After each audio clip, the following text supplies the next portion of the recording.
welcome to episode 12. Today we're going to take a similar track as we did in the last episode, as I'm just going to talk about a topic for the entirety of the episode. The title for today's talk is Ivory Tower Fitness. A definition on what Ivory Tower means, in case anyone or none of you, in case you haven't come across what it is. I'm just taking from Wikipedia. From the 19th century, this term has been used to designate a world or atmosphere where intellectuals engage in pursuits that are disconnected from the practical concerns of everyday life. As such, it usually carries pejorative connotations of a willful disconnection from everyday world, esoteric, over-specialised, or even useless research, and academic elitism, if not outright condescension. This is how this definition, or how this term relates to the fitness industry in general. This is training studies, this is nutrition studies, this is how people use these studies to create materials, works that people take for gospel because it's based on science, or at least they perceive it to be based on science. Yet where most of this falls down from is the majority of the jumps that people make from the science or the research that they use isn't always of the best quality, or isn't always taking a logical jump from a study to an inference to an intervention or a conclusion, or a valid conclusion. In this short talk today, I'm going to cover three topics, or three subheadings, and how they relate to the fitness industry in general, and how you can maybe, by the end of this talk, hopefully have a better awareness of these factors, and hopefully make better decisions, as in how you interpret scientific data. Firstly, how you interpret other people's interpretations of scientific data. Secondly, and just be more critical in general of things that you might hear or things that you might read on the internet as regards health and fitness, because it's an area where the quality of communication could be higher, shall we say. So the first subheading is Petri dish to person. So this basically is the over-extrapolation of data. If you want a book on this subject, and probably fairly relevant to this discussion, is Bad Science by Ben Goldcare. It's a book by Ben Goldcare on pseudoscience, and it covers some things like supplements and nutrition. Excellent book, really good author. Highly recommend you read that. Anyway, so first of all, and as an example, taking studies from cells and extrapolating them to people. So a cell is one organism. It's an extremely complex organism made up of DNA, amino acids, fat, lipids, extremely complex structure. We are made up of trillions of cells. We have metabolism, our cells interact with each other. We are orders of magnitude more complicated than cells. So if someone takes something, this is where Petri dish the person comes from. So if you take a study that was taken on a cell type, regardless of what it is, and they've done an intervention on the cell, and then from that, say they put vitamin C into a cell, and that had some kind of positive benefit on the cell, as regardless of mechanism, regardless of what it is. If they have an intervention on the cell, it has a positive output, like say vitamin C as an example, and that's a supplement that gets used. If you use that study or use that data to support the use of vitamin C or a supplement for a person, you're going to fall foul massively as the applicability of that data. That data is not applicable to anything outside of what went on in that study. The further away you move from the cell, the more error is in your inference. So if you move from the cell to a congregation of cells of the same cell type, there'll be an order of magnitude of error, but you'll be less error. But then as you move up the orders of complexity, up to a human system that has trillions of cells, different cell types, different systems working in coercion, you're going to fall foul massively of error. So you can't take a study from a cell and extrapolate on the person. It's just not valid. Scientists, of course, are wary of this, and so when they model drugs, and when they model sometimes supplements, but mainly drugs, they'll use animal models. as an example, mice. So listen, taking studies from animals and extrapolating to people. This is of less error, but it's still open to quite a large amount of error.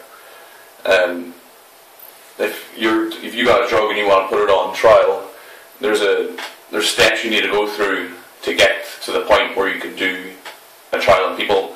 And one of those studies is there's quite a lot of animal trials. But this, even so, is still open to massive amounts of error.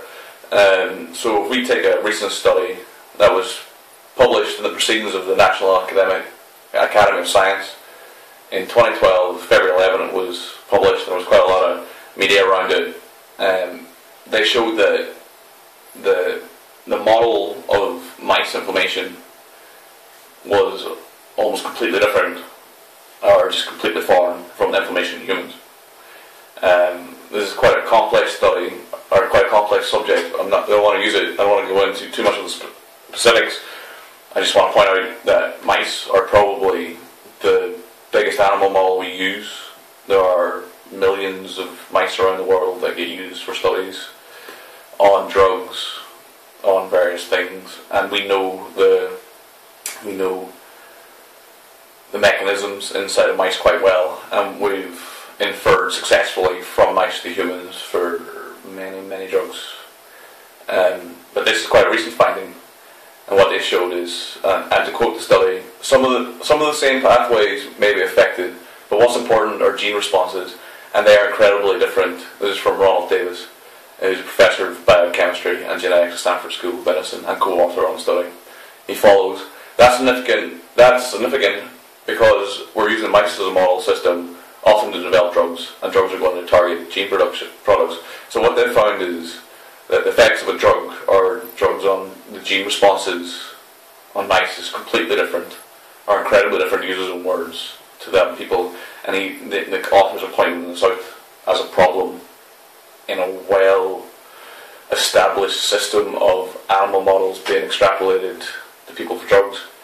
If we take back to our topic and you look at like aspartame rats as an example, how someone takes that study of how a rat model or a mice model has responded to aspartame, which is a common sweetener used in diet, soda as an example, and if that has a negative effect, and they take that study and then extrapolate to healthy human populations, they are open to a huge amount of error and probably not reflective of reality.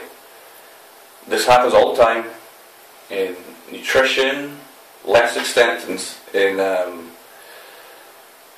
training studies, but nutrition, supplements, these studies are used commonly to support people's positions because they want to have an air of a scientific background, or they want to have an air of authority that science gives. It's one of your psychological mechanisms to listen to authority figures because it saves you. It saves you effort in the long run. If someone who's a professor in physiology is telling you something, then listening to them is probably a good idea.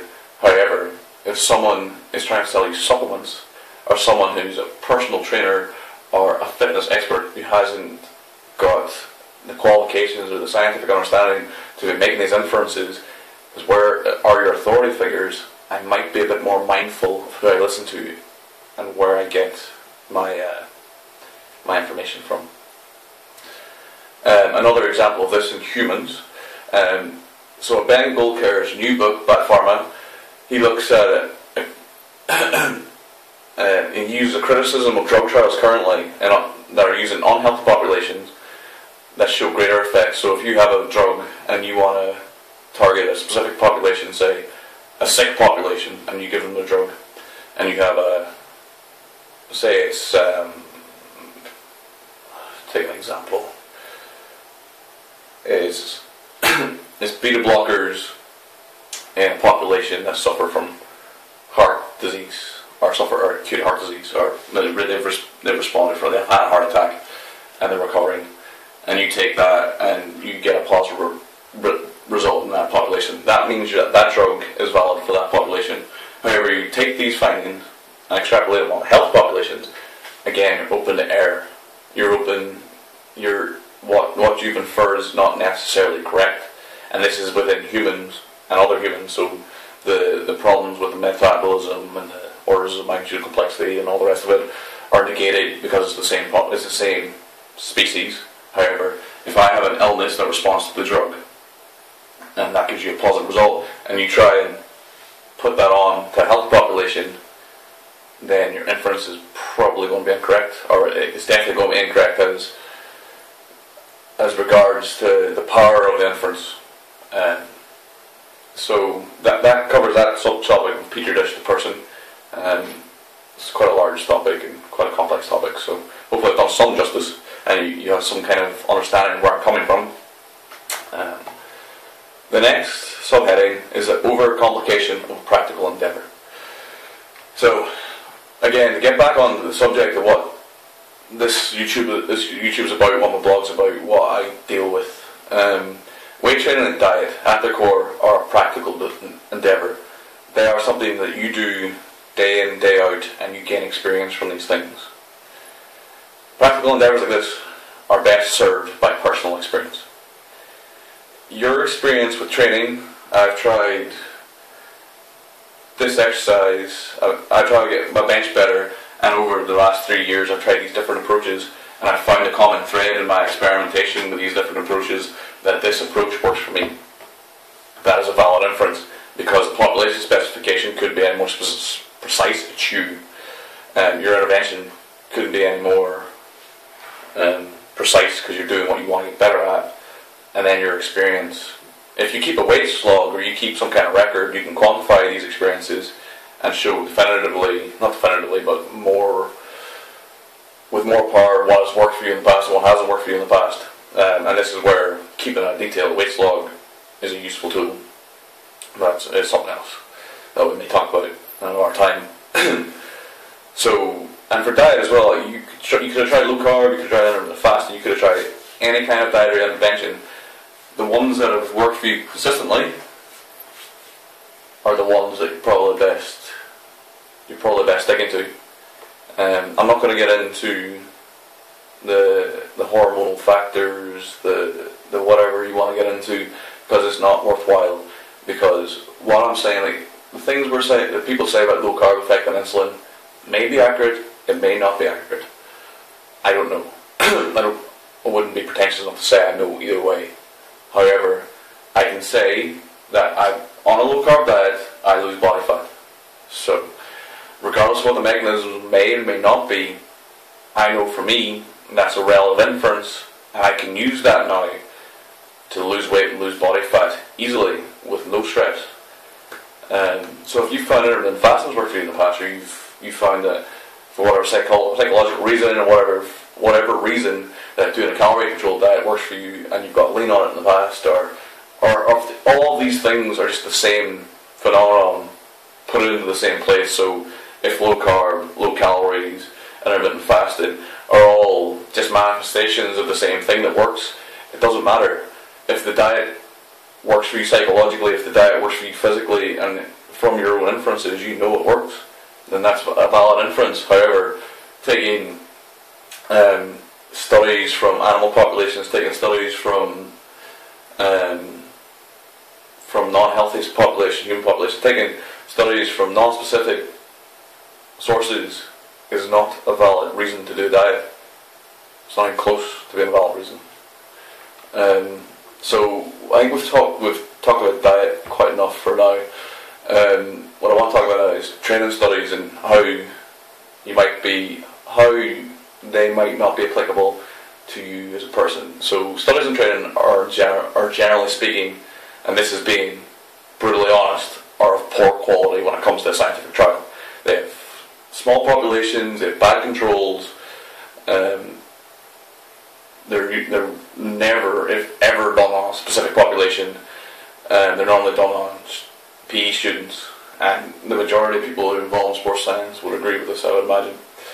It doesn't mean it's not worthwhile, doesn't mean it's not useful, it just means its extrapolation power is very small, especially when if you're taking a study done on squat that used a specific intervention on a non-trained population, and you've been training for 10 years, you're not going to be able to take anything from that study. It's worthless for you. It doesn't mean the study's worthless, but it means what you can take out of it is extremely limited. Let's take an example, so we're not just talking endlessly. So peak power outputs, jump squats, were thought to be around 20 to 30% for the last 10 years, say. I don't know the actual period of time, but it's been fairly accepted that was the case until recently, in the last 2-3 years maybe. It has been shown through methodological improvements of power output that the actual best power output for a jump squat is 0%, it's body weight, which is fine. So we now know that the produced peak power in a jump squat, an unloaded jump produces the peak power. Brilliant. What does that actually mean for your chronic training? There is no, well, not to say there is no, but I can't really point to any good studies that have used loaded jumps, unloaded jumps for a period of a year with a decent size of population on a specific sports setting. So in rugby, as an example, loaded jumps, unloaded jumps, to training using peak power only, or training using the spectrum of power. Two different interventions. Two interventions, a controlled, blinded, etc. that's been controlled properly, has been done for a year on a population that we can now say, here's a good quality study on rugby athletes for this intervention. We can say with some form of confidence that this is the reality for squat jumps at peak power. These athletes did this to their jump, these athletes did this to their sprint, these athletes did this. Without this kind of intervention, without this kind of population specificity, without the controls, with the rest of it, what you can infer from these studies is extremely limited, outside of the fact that, for the usual example we're talking about, that peak powers are produced with 0% body weight. So your body weight for jumps produces the peak amount of power as determined by watts.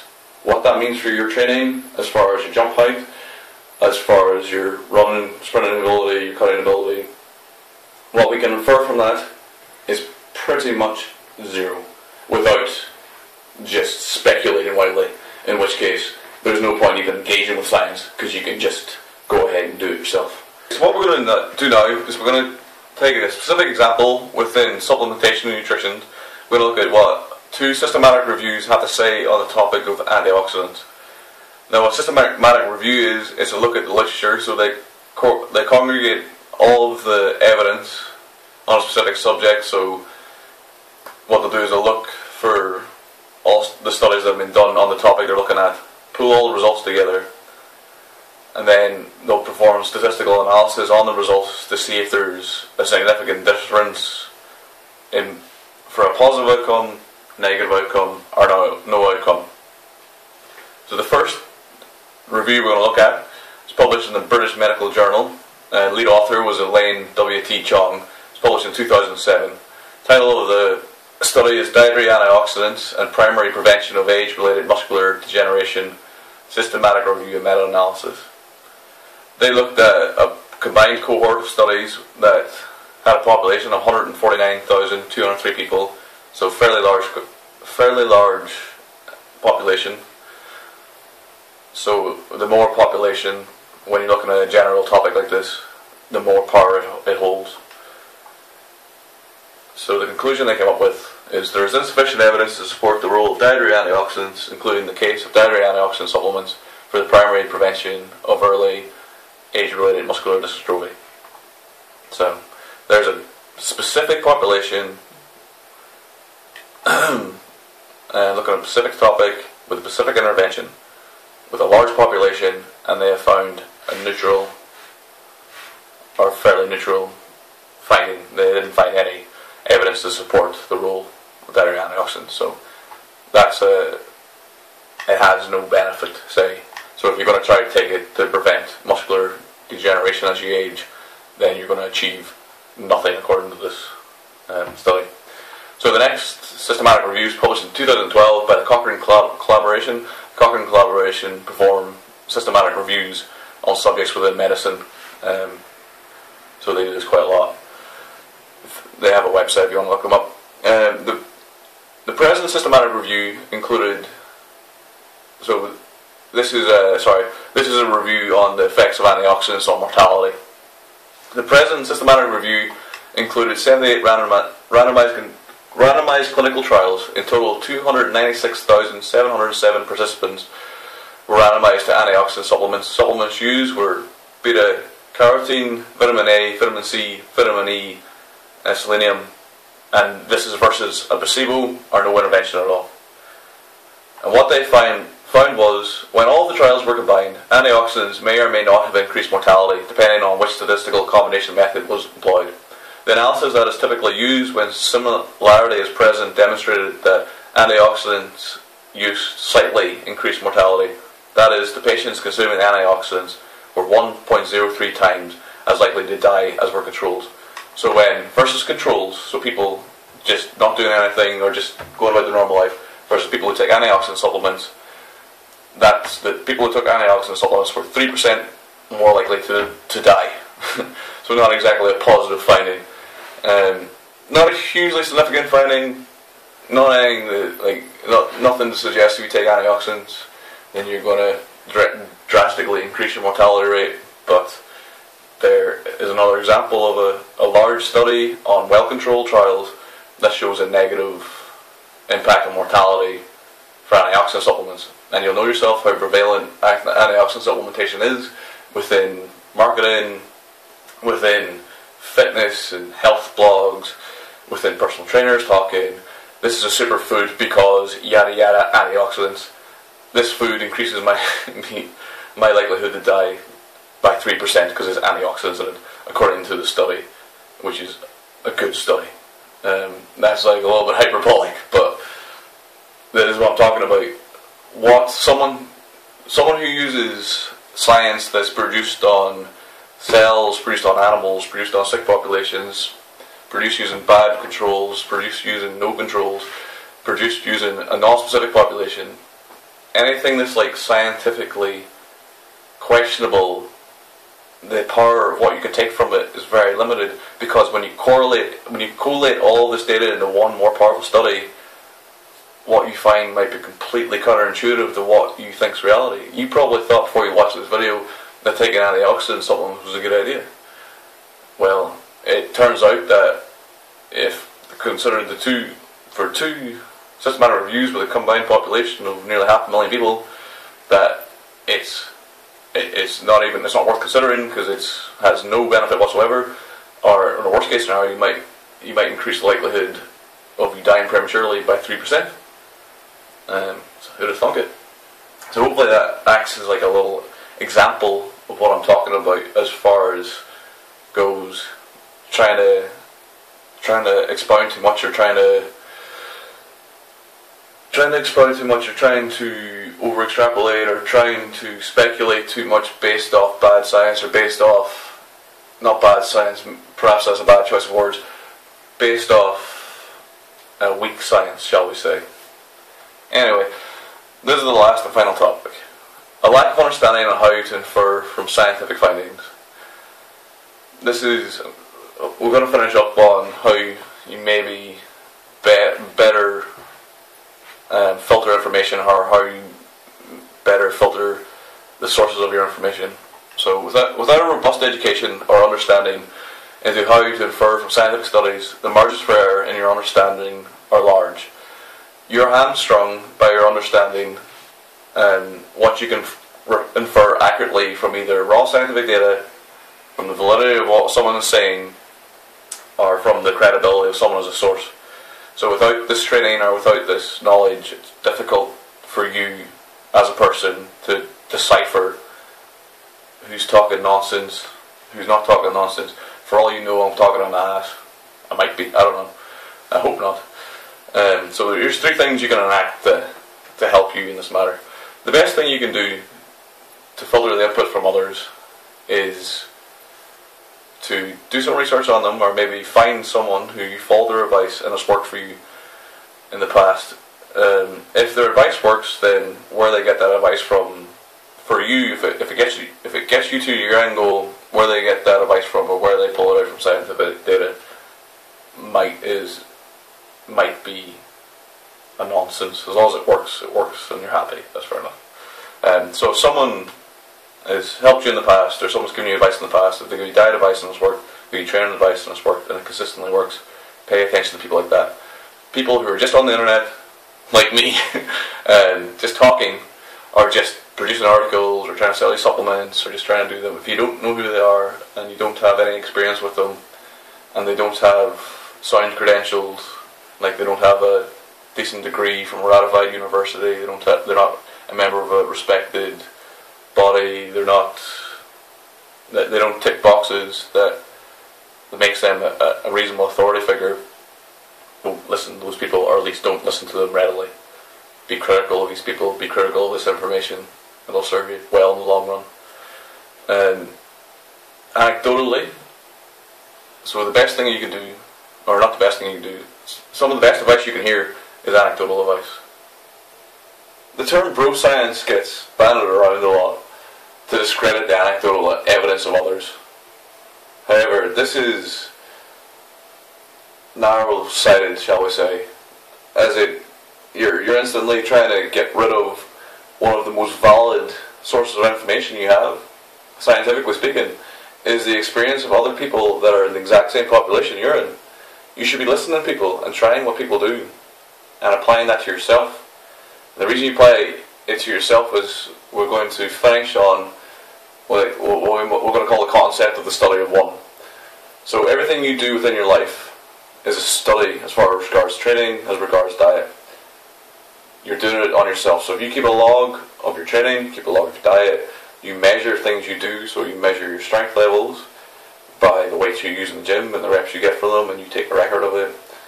You measure your body weight on a daily basis, standardized. You do it in the morning, like I've talked about before.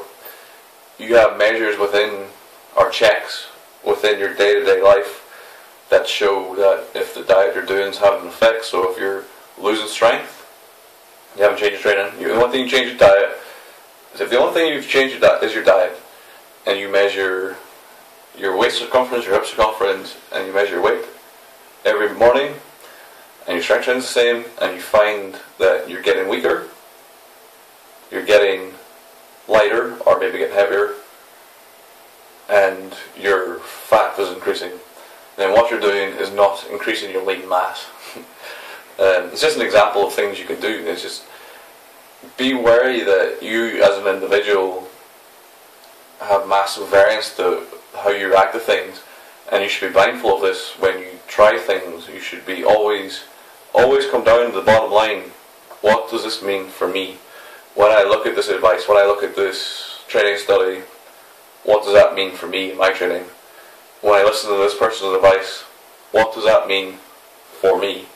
If the person you're listening to has a track record of improving people in a sport that you want to get good at, so if someone is a sprints coach and you want to be a sprinter, they're talking about weight training and they have an experience of types of weight training that have helped their athletes in the past, of different levels or maybe of a level, then that person's inferences, that person's advice is very relevant to you and you should listen to them.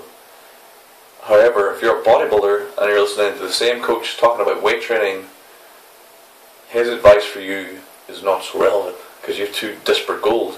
One person wants to get faster, regardless of how the methods they use. That's their goal. You want to get bigger, you want to get leaner. As an example of your two goals, you don't really meet in the middle.